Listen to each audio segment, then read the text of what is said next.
And when I got out, and then somebody else died. I don't remember who was it, Gino Hernandez or somebody else died. Yes. And then I became more vocal about it. I thought something's got to be done, or this is going to continue, death after death. And that's when I then really went heavy. And you went on talk shows, as we said at the beginning of the show here, etc.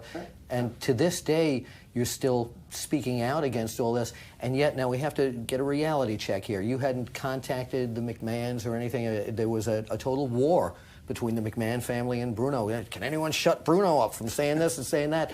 But yet, in recent months, we understand that you met with McMahon's lawyers. And now you had many times told me, you said, I wouldn't meet with those guys, I wouldn't talk to those guys. And when I read that, I went, Bruno, what?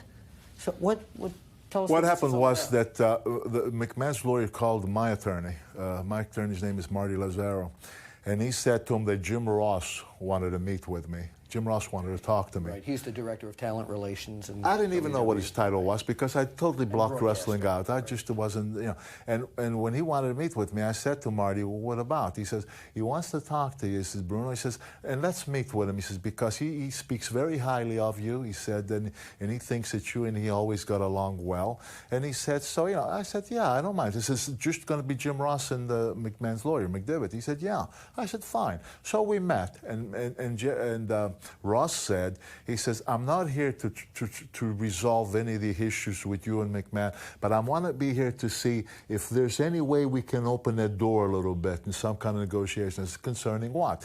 And he says, you know, Bruno, he says, it's a shame for what you were to this business. He says, there's so much out there. He said, we're coming out with something called 24/7. Yes. He says, so we're going to show a lot of the old-time things, and we'd like to have you to do the commentating on your matches and what have you.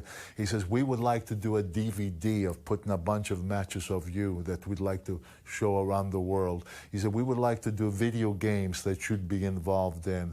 We would like to do a renewal of the book, redo the book of you, and do all this and that. He says, all I ask, he says, is that if you can't resolve the issues with McMahon, he says, but leave yourself open for this, because this is something that can be very good for you. And he says, and it's of course good for the organization. Sure. And he says, I'll tell you what, he says, please think about it. And I said, okay. I said, Jim, that's fair enough. We'll think about it.